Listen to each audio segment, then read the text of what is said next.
Bismillahirrahmanirrahim. Alhamdulillahirabbil alamin. Wassalatu wassalamu ala asyrafil anbiya wal mursalin sayyidina Muhammadin wa ala alihi wa sahbihi ajma'in. Qala al-musannif al-imam Abu Hamid Muhammad bin Muhammad al-Ghazali rahimahullah wa nafa'ana bi ulumih. Al-aqdul khamis al-qirat wal yura'i fihi thalathata arkan. Ar-ruknul awwal ra'sul mal wa syartuhu ay yakuna naqdan ma'luma musallaman ilal amil wala yajuzul qirat 'alal fulus wala 'alal urud fa inna tijarah tadiqu fihi wala yajuzu 'ala surratin minad darahim li'anna qadra ribihi la yatabayyanu fihi walau syaratal malikul yada li nafsihi lam yajuz li'anna fihi tadyiqa tariqit tijarah. Ar-ruknu tsani ar-ribhu wal yakun ma'luman bil juz'iyyah bi ay yashrita lahu thulutsa aw an-nisba aw ma syaa. Falau qala ala anna laka min ribhi mi'atan wal baqi li lam yajuz idh rubbama la yakunu ribhu aktsara min mi'ah fala yajuzu taqdiruhu bi miqdarin muayyan bal bi miqdarin sya'i. As-salis al-amalu alladhi 'ala al-'amil wa syartuhu ay yakuna tijaratan ghaira mudayyaqatin 'alaihi bi ta'yinin wa ta'kitin walau syarata ay yashtariya bil mal masyiyatan liyatluba naslaha fayataqasamani nasla aw hintatan bayuhabbizuha wa yataqasamani ribha lam yasihha li'anna al-qirat ma'udhunun bihi lit-tijarah wa huwa al-bay'u wasyira wa ma yaqa'u min daruratihima faqat wa hadhihi hirafun a'nil khubza wa ri'ayatal mawashi walau dayyaka alaihi wa syarata an la yashtariya illa min fulan aw la yattajira illa bil khazil ahmar aw syarata ma yudayyiku babat tijarah fasadal aqdu summa mahmana aqada fal amil wakilun fayatasarrafu bil ghibtah tasarrufal wukala. Akad yang kelima, kirat. Bahasa kitanya adalah bagi laba atau bagi untung.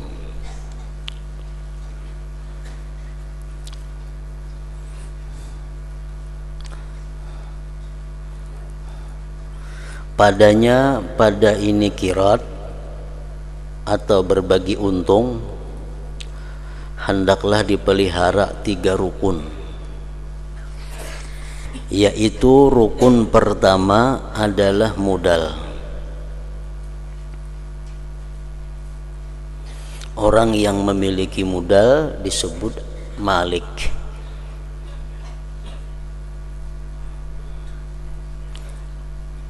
Syaratnya adalah uang emas atau perak, artinya dinar atau dirham. Diketahui dan diserahkan kepada orang yang bekerja. Nah, ini duit 10 dinar aku serahkan kepada engkau untuk engkau usahakan, untuk engkau jadikan jual beli, untuk engkau perdagangkan. Nah, ampun duit ngarannya malik, yang melaksanakan, yang menjalankan duit itu, yang memutar duit itu adalah amil. Syaratnya duit itu mesti duit dinar atau dirham.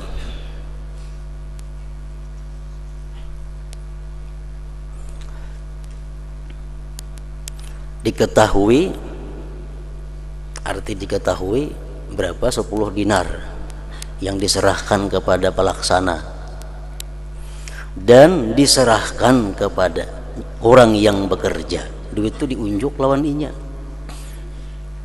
Kada boleh duitnya seorang menyimpannya. Nanti duitnya 10 dinar. Ikam usahakan aja. Kayaknya bila ada barang patut tukare ambil duitnya lawan aku. Nah tuh kada boleh. Lain kirat itu ngarannya. Kirat ini mesti duitnya itu, dinar atau dirham itu diserahkan kepada orang yang bekerja.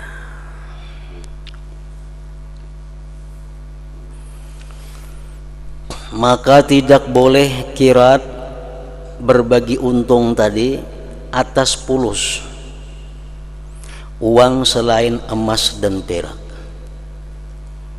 Ini pendapat yang mu'tamad, pendapat yang kuat, bahwa kalau kita hendak berusaha dengan cara berbagi untung tadi, modalnya itu mesti duit dinar atau dirham. Kalau duit tembaga atau duit dari kertas atau duit dari plastik atau duit daripada timah, nah itu kada boleh. Pendapat yang mu'tamad.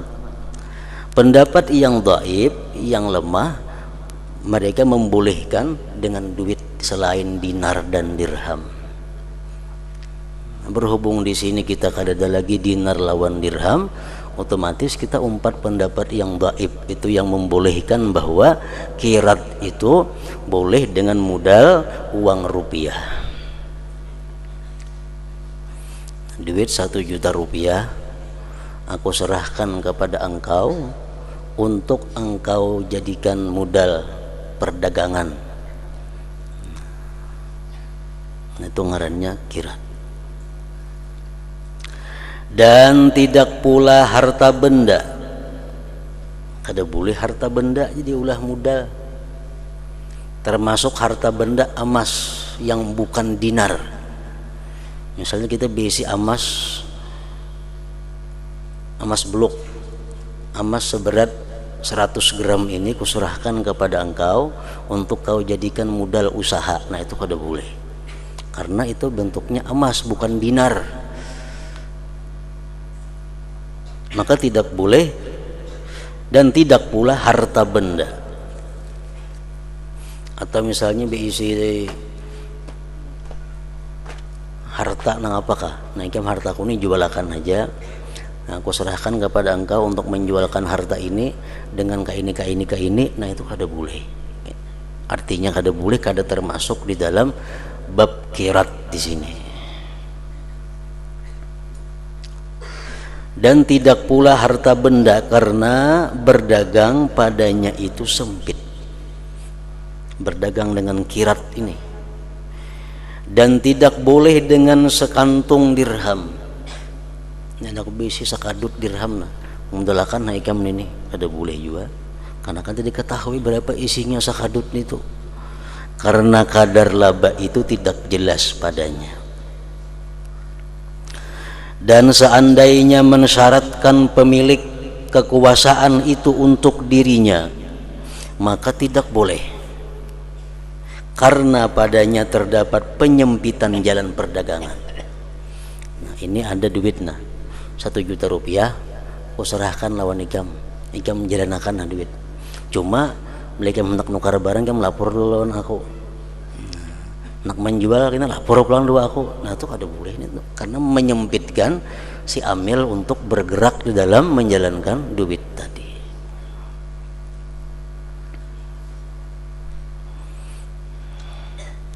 Nah jadi pertama kirat atau berbagi untung ini yang penting diketahui adalah modalnya itu mesti dinar atau dirham, pendapat yang kuat. Dan boleh duit selain dinar dirham, duit rupiah umpamanya, asalkan dengan kadar yang diketahui oleh kedua belah pihak. 1 juta rupiah duitnya, atau 2 juta atau 10 juta rupiah.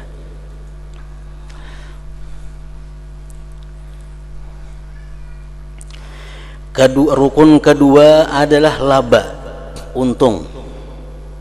Hendaklah laba itu diketahui dengan pembagian, dengan bahwa disyaratkan baginya sepertiga atau separuhnya atau sesuatu yang dikehendaki.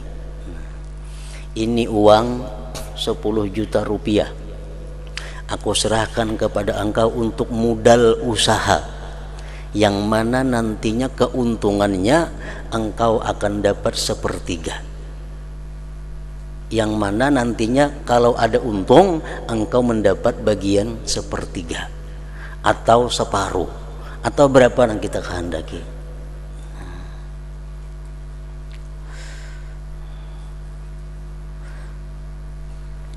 Seandainya ia berkata bagimu dari laba itu 100 dan sisanya untukku, maka tidak boleh. Ini duit 10 juta rupiah. Karena bila ada untung, income dapat 100.000. Nah, kada boleh nih tuh. Karena bila ada untung, income dapat 100.000 atau income dapat 50.000. Kada boleh, karena barangkali laba itu tidak lebih banyak dari 100. Maka tidak boleh menentukannya dengan kadar tertentu, namun dengan kadar yang umum, seperti sepertiga, separuh, seperempat.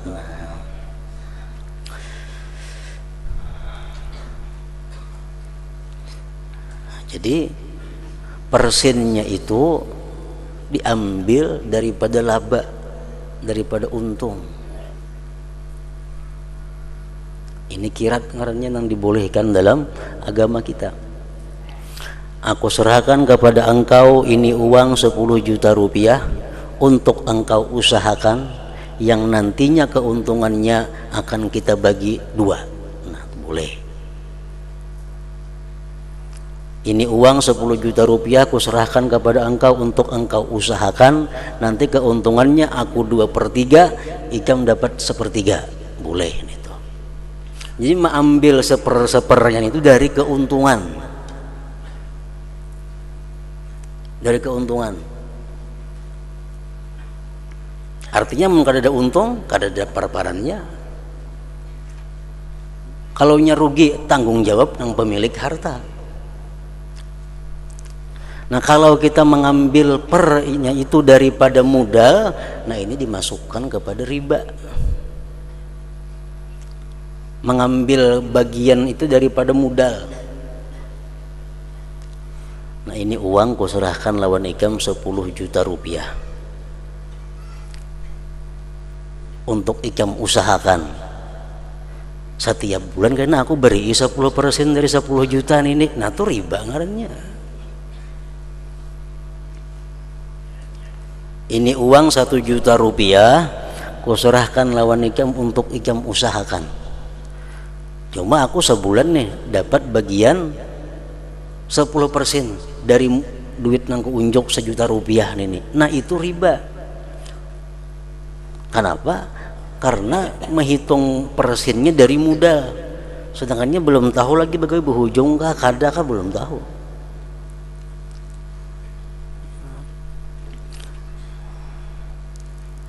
Atau misalnya seseorang, siapa nak umpat menanam saham melawan aku, akan kuberikan 10% daripada modal yang ditanamkan kepadaku. Nah, itu riba juga adanya. Siapa yang menanam saham melawan aku, akan kuberi per bulan atau per tahun 10% daripada modal yang ia tanamkan. Berarti persen diambil dari modal yang ditanamkan. Nah, itu kada boleh. Jakanya siapa yang menanam duit, menanamkan modal kepadaku, maka bila untung akan kuberi keuntungannya 1/10. Nah, itu boleh, karena mengambil sepernya dari keuntungan. Nah, berarti kalau kayak itu kada mau tatap tiap bulan bulihi. Bulan ini untung 100.000, sekian bagiannya. Bulan akan datang untungnya cuma 50, sekian bagian. Bulan akan datang untungnya 1 juta, sekian lagi bagiannya. Nah, beda-beda, kada mau sama tiap bulan. Kalau kita menghitung pernya dari modal tuh sama tiap bulannya. Siapa yang menanamkan modal lawan aku 1 juta, akan ku beri 10% dari modal itu. 100.000 tiap bulan, nah beri sebulan 100.000, sebulan itu ngarannya adalah riba itu. Nah, kalau diumbatin itu.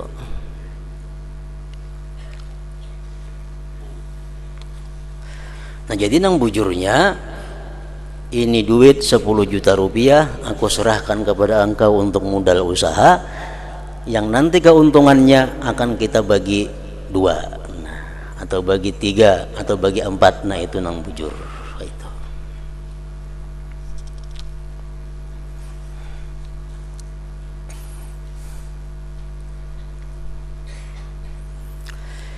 Yang ketiga, rukun ketiga adalah pekerjaan yang menjadi kewajiban bagi amil, pekerja yang diserahi modal nih. Syaratnya dagangan itu tidak disempitkan atasnya dengan sesuatu ketentuan.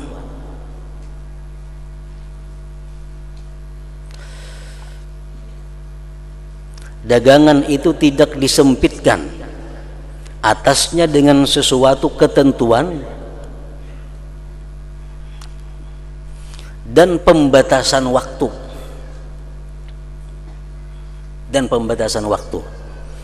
Ini uang 10 juta rupiah aku serahkan kepada engkau untuk engkau jadikan modal selama 3 bulan. Nah, kada boleh itu. Waktu kada disebutkan, tapi kapanpun inya hendak membatalkan ini kirat boleh aja. Misalnya, nah ini duit 10 juta, kamu usahakan aja karena keuntungan kamu dapat 1/3. 2 hari jalanakannya, jangan ampun duit kita bubar, boleh aja, ada apa-apa, berhitung kena. Tapi kalau dari akadnya ditentukan waktu, itu kada boleh. Ini duit 10 juta aku serahkan kepada engkau untuk dijadikan modal, karena keuntungannya kita bagi selama 6 bulan umpamanya. Itu kada boleh berwaktu, jangan ada waktu.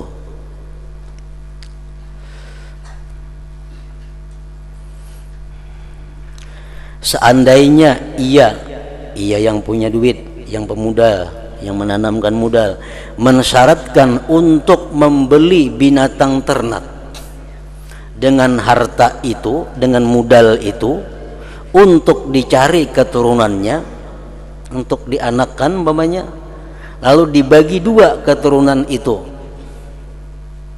Ini duitnya 10 juta rupiah, kamu tukarakan ke sapi, karena bila beranakan sapinya kita bagi 2 anaknya. Atau untuk membeli gandum, lalu dibuat roti dan labanya dibagi 2. Ini duit 10 juta, nah serahkan 2 ikam modalakan tukarakan gandum, karena diolah roti, jual rotinya, keuntungannya bagi 2. Nah, maka tidak sah. Kenapa? Itu penyempitan gerak ngarannya bagi orang yang melaksanakan. Karena kirat itu diizinkan pada perdagangan, yaitu jual beli. Amun disuruh nukar sapi, disuruh maharagu sapi, kena anaknya bagi 2 tuh kada jual beli ngarannya, itu baharaguan sapi. Sedangkan kirat ini gunanya untuk perdagangan, yaitu jual beli dan sesuatu yang menempati kemestiannya saja. Sedangkan ini adalah pekerjaan. Nang tadi pekerjaan, ini duit 1 juta rupiah, nah kemudali jam tukarakan gandum, ulah roti, kayaknya jual keuntungannya bagi 2. Itu ngarannya pekerjaan. Sedangkan ini adalah pekerjaan, bukan jual beli.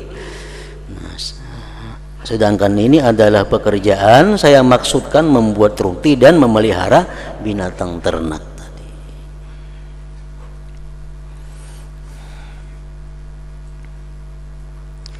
Seandainya ia menyempitkan atasnya, seandainya si pemodal menyempitkan atasnya pekerja, dan ia mensyaratkan untuk tidak membeli kecuali dari pulan, macam duit lah, nah 10 juta kamu kemudali untuk berdagang, karena keuntungannya kita bagi sekian, cuma ikam batu tukar barang lawan si anu aja, dan lain jangan. Ikam batu tukar barang lawan si anu, lain pada itu jangan. Nah, dibatasi macam itu. Atau ia tidak berdagang kecuali pada sutra mirah. Ini duit 10 juta kamu kemudali, tapi nang ikam tukarakan duit ini entah lo hayam ras saja, lain jangan ditukar. Barang lain jangan ditukar, duitnya hanya khusus untuk ikam menukar bermuda jual beli, entah lo hayam ras saja umpamanya. Atau ia mensyaratkan sesuatu yang menyempitkan bab perdagangan, maka akad itu rusak, ada sah artinya. Jadi begitu kita serahkan duit 10 juta untuk ikam usahakan, duit ini berusaha nang apa, ada sarahnya lagi. Yang penting ini 1 tahun atau seapa ada untung dibagi. Nah, kadang menentukan kita berdagang apa tuh tasarah nang pelaksana. tasarah pelaksana.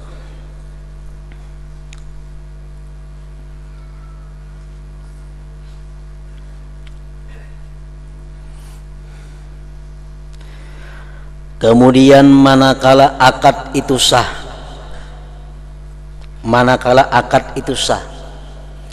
akad nang sah kayak apa contohnya, aku serahkan kepada engkau ini duit 10 juta untuk engkau jalankan dalam usaha perdagangan yang nantinya keuntungan kita bagi 2, itu sah akadnya, aku terima ajarnya, sah. Nah kemudian manakala akad itu sah, maka amil itu adalah menjadi wakil. Amil itu artinya pelaksana, artinya wakil. Pelaksana artinya jadi wakil. Dan apabila malik, pemilik modal, menghendaki pasah, menghendaki bubar, maka boleh baginya yang demikian itu. Setengah bulan dimodali 10 juta, ditukarakannya macam-macamnya, sudah ujar pemilik modal, sampai di sini aja kita bekerja sama, bubar. Nah, bubar.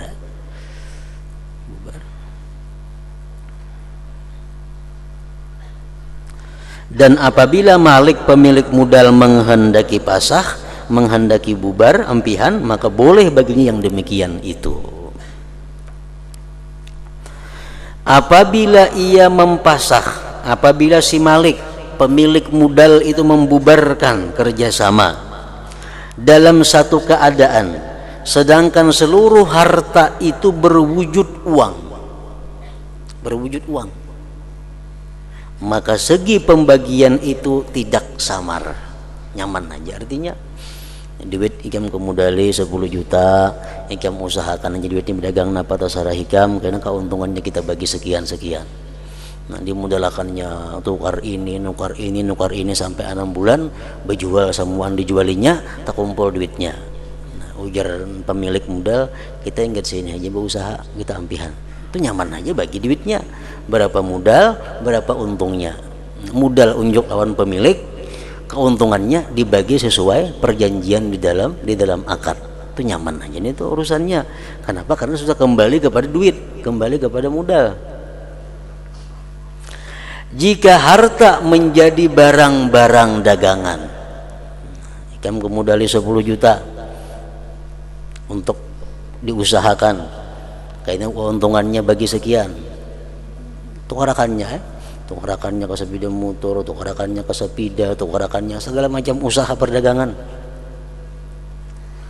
masih berupa barang lagi, ujar pemilik harta, kita bekerja sama ampihan. Nah, maka duitnya tertukarakan sudah macam-macam, maka barang-barang itu dikembalikan kepadanya pemilik harta. Unjuk aja yang ditukar tadi, nah barang na ulun tukar, nah ambil ya, diserahkan barang-barang nang ditukar itu, maka barang-barang itu dikembalikan kepada pemilik harta, dan pemilik itu tidak berhak untuk membebaninya untuk mengembalikannya kepada uang. Jadi pemilik kita bubar, cuma ikam itu jual barang semuaan dulu, jadi akan duit pulang. Nah ada kawan itu, kenapa? Karena berdahulu bubarnya, berdahulu bubar, hanya menyuruh orang menjual, itu boleh aja kada maunya. Nah jakanya kaina aja membubar dahulu, jual semuaan, duitnya tak kumpul, hanya bubar, nah itu nyaman aja. Kalau masih jadi barang, kerjasama kita bubar sudah tuh, dan ikam menjualkan barang itu supaya jadi duit. Nah kada kau lagi nyuruh orang, kenapa? Kerjasama sudah habis tadi.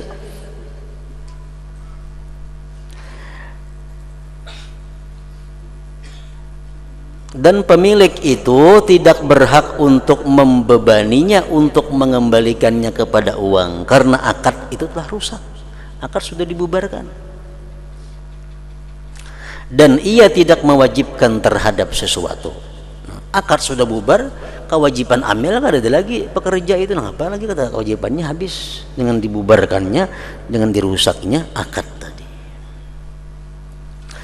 Dan jika amil berkata, ujar si pekerja, ujar na tukang jalanakan duit nih, saya menjualnya, namun pian beberakan ulun jualakan nanti ulun ini dagangan supaya jadi duit pulang kayak asal. dan pemilik enggan. Jangan ampun, ada usaha gini, dia seadanya aja barangnya ini nah, ada usah dijual-jual lagi.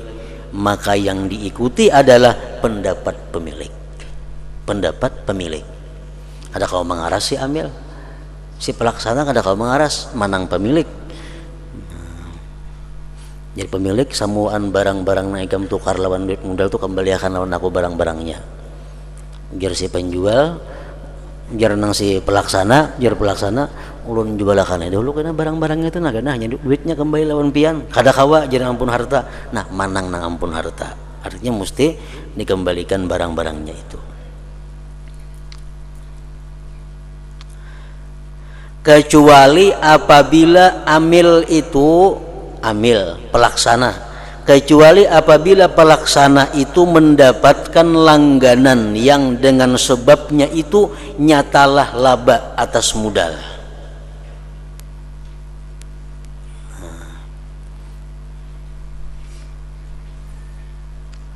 Ujar pemilik, kerjasama kita empihan,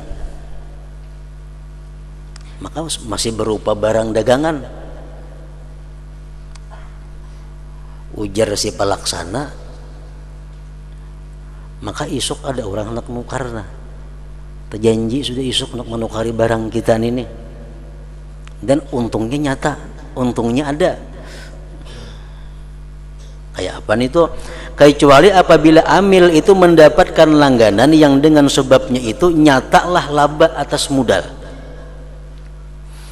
Dan manakala ia beruntung, maka wajib atas amil menjual menurut ukuran modal dengan jenis modal, bukan dengan uang lain.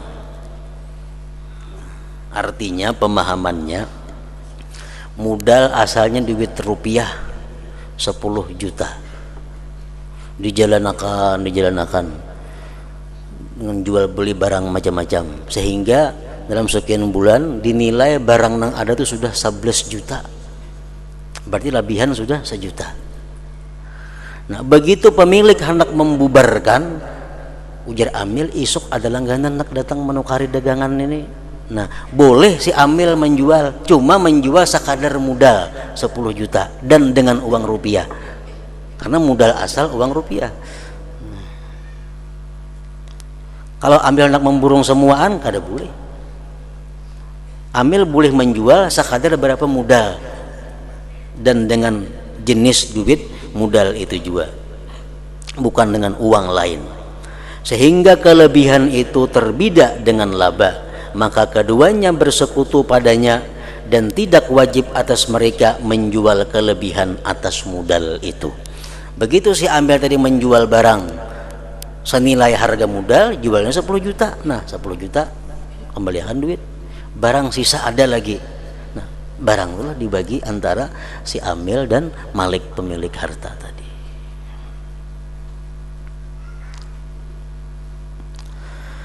Dan manakala awal tahun, umpamanya setahun sudah kerjasama nih, setahun sudah menjalankan duit orang nih setahun, dan manakala awal tahun, maka wajib atas mereka untuk mengetahui nilai harta untuk zakat.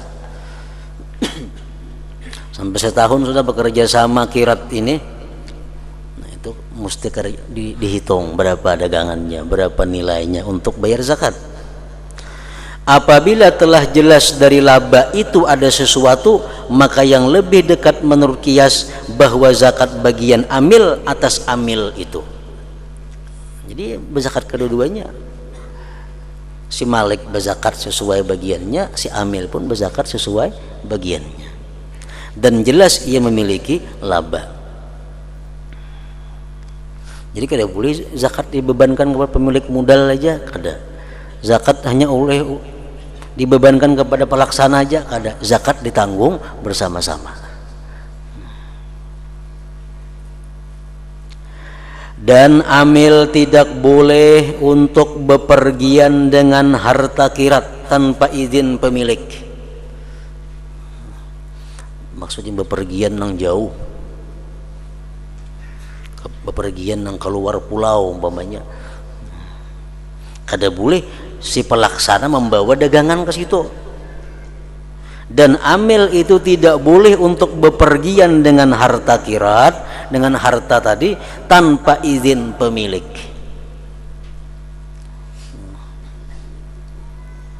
Umpamanya dimodali 10 juta, dimodali 10 juta, ditukarakannya ke barang-barang perhiasan, ditukarakannya berjual jam tangan, ditukarakannya berjual utas, ditukarakannya berjual galang, pokoknya perhiasan. Nah begitu amilnya hendak musafir, hendak ke Samarinda umpamanya, kada boleh membawa barang-barang itu kecuali dapat izin dari pemilik.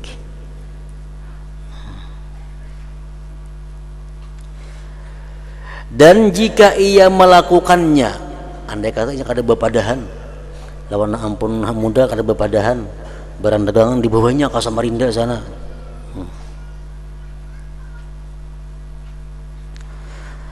Dan amil tidak boleh untuk bepergian dengan harta kirat tanpa izin pemilik, dan jika ia melakukannya maka pentasarrufannya itu sah. Andai kata inya kada bepadahan, tulak dibawanya barangnya ke Samarinda, jualnya di sana, sah aja.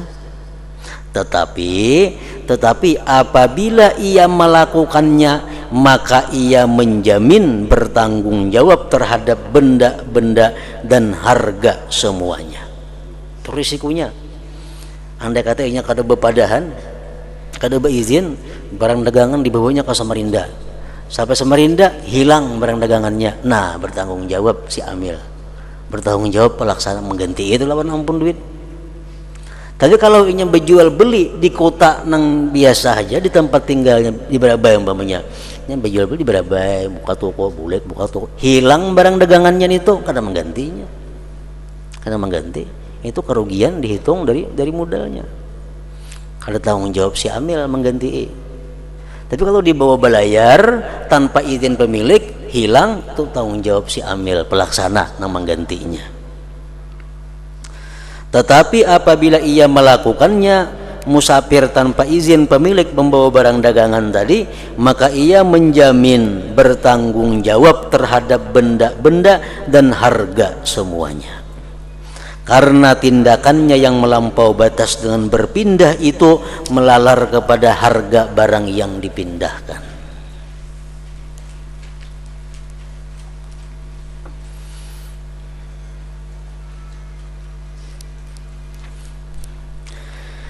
Dan jika ia bepergian dengan izin pemilik, maka boleh. Barang dagangan nak ulun bawa ke Kaltim umpamanya, ayo aja nang modal, bawa ke mana kah ikam, bawanya ke sana, nah itu boleh aja sudah, nyata boleh. Sedangkan ongkos perpindahan dan pemeliharaan harta atas harta kirat, sebagaimana ongkos menimbang, menakar dan bawaan, yang mana pedagang itu tidak biasa terhadap hal yang seperti itu atas tanggungan modal. Nah itu. Jadi kalau musafir keluar umpamanya berjual barang itu, kalau kena ongkos perjalanannya, ongkos membawanya barang dagang itu tanggung jawab modal. Modal nang bayarinya dihitung dari modal. Adapun menggelar pakaian, melipatnya dan pekerjaan yang sedikit dan biasa, maka tidak berhak baginya untuk memberikan ongkos atasnya. Itu ada ongkosan, memang urak kain misalnya pedagang kain, melipatnya itu ada ongkos itu. Dan wajib atas amil untuk menanggung biaya dan tempat tinggalnya di negeri itu. Urusan bayar lusmin itu urusan si amil bayar, jangan dibayar duit modal itu. Misalnya barang dagangan ulun bawa ke Samarinda jadinya, nak ulun jual di Samarinda, tulaknya ke Samarinda. Nah ongkos perjalanan itu modal membayarinya, kalau diambil dari duit modal. Tapi ongkos menginap di situ, ongkos penginapan di sana itu duit seorang keluar si pelaksana nih. Duit seorang jangan dihitungin dimasukkan ke pengeluaran modal itu duit seorang.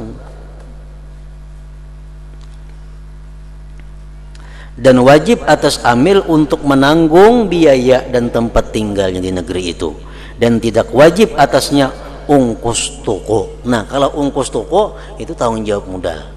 Misal tulak ke Samarinda menyewa tempat tinggal menyewa tempat tinggal tuh duit si pelaksana nang bayar. Menyewa toko duit modal. Menyewa toko, menyewa tempat itu duit modal dihitung. Manakala ia meluangkan pekerjaan karena harta kirat, maka ongkosnya pada perjalanan itu atas tanggungan harta kirat. Apabila ia kembali, maka wajib atasnya untuk mengembalikan seluruh alat-alat perjalanan, dari alat penyuci untuk bersuci, taflak, makanan, dan lain-lainnya. Umpamanya para hatan membawa barang tadi, ada nukar jintingan, ada nukar karung, nukar macam-macam alat-alat membawa nih. Nah, itu tanggung jawab modal. Nah, begitu kena sampulik ke kampung, otomatis itu barang-barang ampun pemilik modal, bukan ampun si pekerja ada. Jadi barang yang ditukarkan dengan duit modal itu otomatis ampunnya ampun pemilik modal, bukan ampun si pelaksana. Nah, jadi itulah cara usaha yang dibenarkan. Salah satunya cara usaha yang dibenarkan di dalam agama kita adalah kirat ini, menanam modal dengan cara-cara seperti tadi, itu boleh. Akad yang keenam, syarikat. Terakhir yang keenam, syarikat, persekutuan, kongsi. Nah, bakongsi merupakan sesuatu yang lazim terjadi pada orang yang berusaha bersamaan, bersarikat. Persekutuan, perkongsian ini ada 4 macam. 3 macam daripadanya itu batil. 1. Syarikatul mufawadah. Syarikat mufawadah ngarannya, yaitu 2 orang berkata, A lawan si B berkata, kita berserah agar kita dapat bersekutu dalam setiap apa yang menguntungkan kita dan apa yang merugikan kita. Sedangkan harta kedua orang itu berbeda, maka persekutuan itu batal. Umpamanya sebuah toko sini, sebuah tokonya di sana. Nah, toko di sini A ampunnya, toko di sana B ampunnya. Lalu si A si B ini berpandir, kayak apa kita bersamaan aja yuk berdagang nih. Cuman yang barang di sana aku menjalankan, yang sini Ikam menjalankan. Bila aku ada untung kita bagi 2, Ikam ada untung bagi 2 juan, aku rugi juga sama-sama. Nah, itu kada sah. Kenapa? Karena barangnya kada dicampur jadi satu. Barangnya kada dicampur jadi satu. Kita bersamaan lah. Kita bersamaan. Aku kambing, Ikam sapi. Kita bersamaan. Jadi aku nukar sapi 40, Ikam nukar kambing 100. Karena bila Ikam jual pun Ikam ada untung, bagiin aku untungnya. Bila aku jual ada untung, kita bagi juga untungnya. Nah, itu kada sah. Kenapa? Hartanya kada menyatu, hartanya berlainan.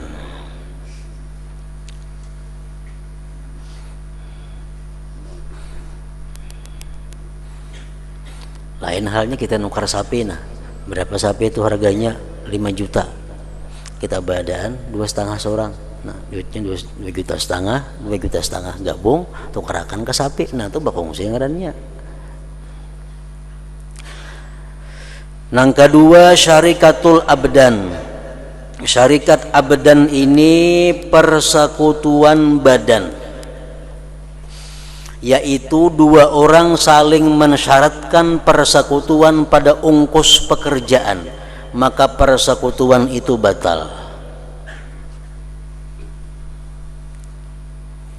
Contohnya orang mendulang,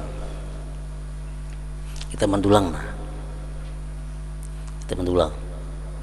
kemudian bila dapat kita intan, kita bagi 2. Nah, itu kada sah. Kenapa kada sah? Begawi kada sama.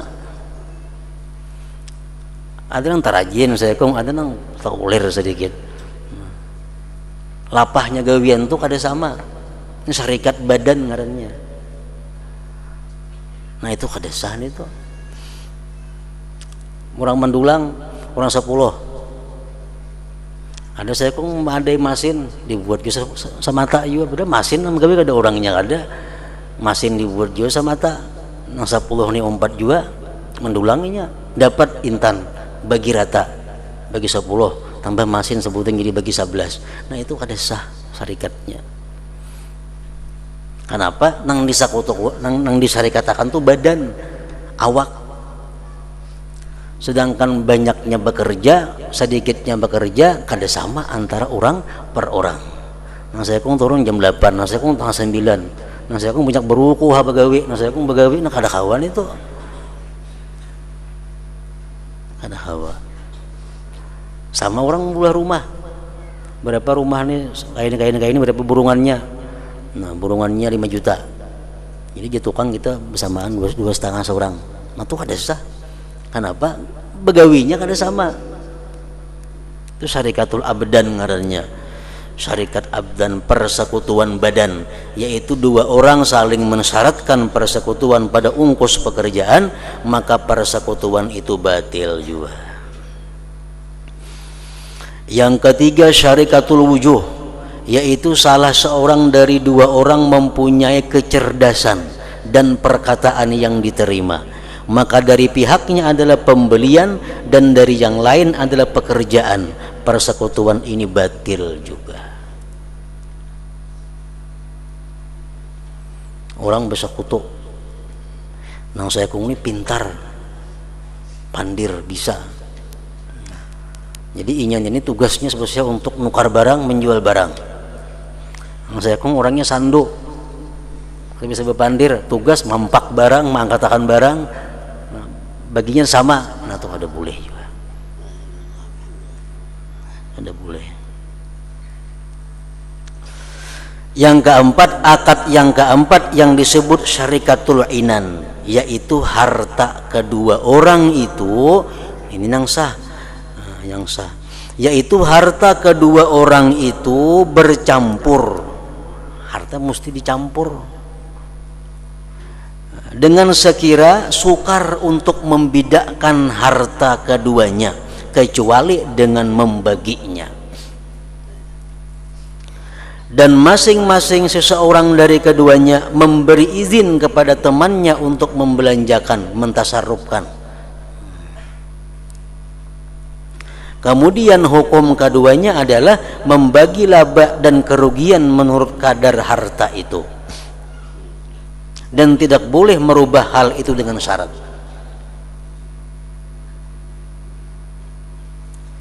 Kemudian dengan dipecat tertegahlah daripada yang dipecat pentasarrufan, dan dengan pembagian terpisahlah milik dari milik.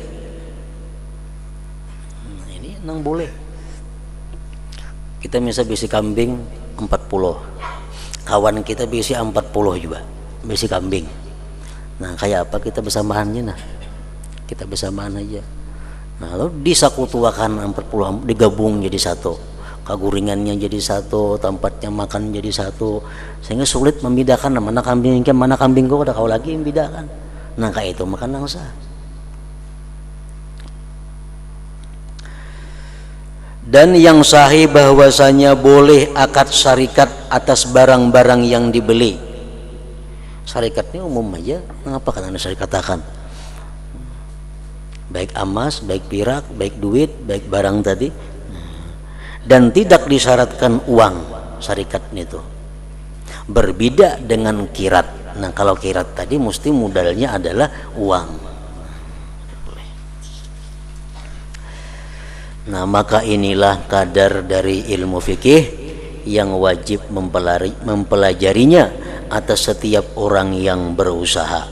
Jika tidak kada belajar maka ia melimparkan diri kepada haram di mana ia tidak mengetahuinya. Nah ingat situ ada apa?